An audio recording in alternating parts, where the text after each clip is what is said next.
Okay sir. ಮೊನ್ನೆ 17 ಡೇಟ್ನಲ್ಲಿ ತಿಲಕ್ವಾಡಿ ಸ್ಟೇಷನಲ್ಲಿ ಒಂದು case register ಆಗಿದೆ under this POCSO act. So ಇದರಲ್ಲಿ ಕಂಪ್ಲೇಂಟ್ ಒಬ್ಬರು ಮೈನರ್ ಇದ್ದಾರೆ. ಮತ್ತು ಈ ಕೇಸ್ ಸಂಬಂಧಪಟ್ಟದಲ್ಲಿ ನಾವು ಈಗ ಸದ್ಯಕ್ಕೆ ಇಬ್ಬರು ಆರೋಪಿಗಳು ನಾವು ಅರೆಸ್ಟ್ ಮಾಡಿದ್ವಿ. FIR ಪ್ರಕಾರ ಇದರಲ್ಲಿ 4 ಆರೋಪಿ ಇದ್ದಾರೆ. ಮತ್ತು ಸದ್ಯಕ್ಕೆ ನಾವು ಇಬ್ಬರು ಆರೋಪಿ ನಾವು ಕಸ್ಟಡಿ ತೊಗೊಂಡು ಮತ್ತು ನಾವು ಪ್ರೊಡ್ಯೂಸ್ ಮಾಡಿದ್ವಿ. ಪ್ರಮುಖವಾಗಿ ದುಡ್ಡು ಇಸ್ಕೊಂಡಿದ್ರು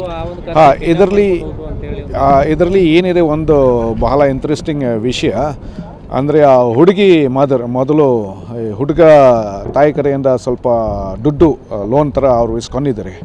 15,000 ಲೋನ್ ಇಸ್ಕೊಂಡಿದ್ದಾರೆ. ಆಮೇಲೆ ಪೇಮೆಂಟ್ ಟೈಮ್ದಲ್ಲಿ ಅದು ಅಮೌಂಟ್ ಅದು ವಾಪಸ್ ಕೊಡಲಿಕ್ಕೆ ಅದು ಆಗ್ತಾಯಿಲ್ಲ. ಸೊ ಹಾಗಾಗಿ ಮತ್ತು ಇಬ್ಬರು ಒಂದು ತೀರ್ಮಾನ ತೊಗೊಂಡು ಆಯಿತು ಅದು ದುಡ್ಡು ಬೇಡ ಅಂತ ನಮ್ಮ ಹುಡುಗಗೆ ಮದುವೆ ಮಾಡಿಸೋಣ ಅಂತ. ಸೊ ಈ ಥರ ತೀರ್ಮಾನ ತೊಗೊಂಡು ಮತ್ತು ಹೋದ ವರ್ಷ ಸೆಪ್ಟೆಂಬರ್ ತಿಂಗಳಲ್ಲಿ ಮದುವೆ ಮಾಡಿಸಿದ್ದಾರೆ. ಆದರೆ ಇದರಲ್ಲಿ ಒಂದು ಪ್ರಾಬ್ಲಮ್ ಏನಿದೆ, the girl is a minor.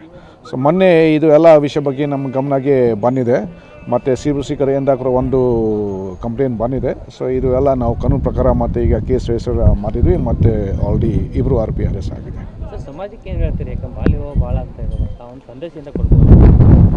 ಇದರಲ್ಲಿ ಇದು ಎಲ್ಲ ಅಂಡರ್ ಏಜ್ ಮದುವೆ ಇದು ಎಲ್ಲ ತಪ್ಪಿದೆ ಮತ್ತು ಅಕ್ರಮ ಇದೆ. ಆ ಥರ ಆಗಬಾರ್ದು. ಯಾಕಂದರೆ ನಾವು ವಿಕ್ಟಿಮ್ ಜೊತೆಗೆ ಕೂಡ ನಾವು ಸ್ವಲ್ಪ ಮಾತಾಡಿದ್ವಿ. She wants to study further. So ಇದು ಸರಿ ಇಲ್ಲ. We should not do this thing.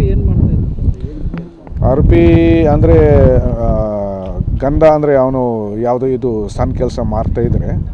ಮತ್ತು ಇನ್ನೊಬ್ಬರು ಆರೋಪಿ ಈಗ ಯಾರು ಅರೆಸ್ಟ್ ಮಾಡಿದ್ವಿ ಇಸ್ ದ ಮದರ್. ಸೊ ಇದು ಚಿಕ್ಕ ಕೆಲಸ ಅವರು ಮಾಡ್ತಾಯಿದ್ದಾರೆ.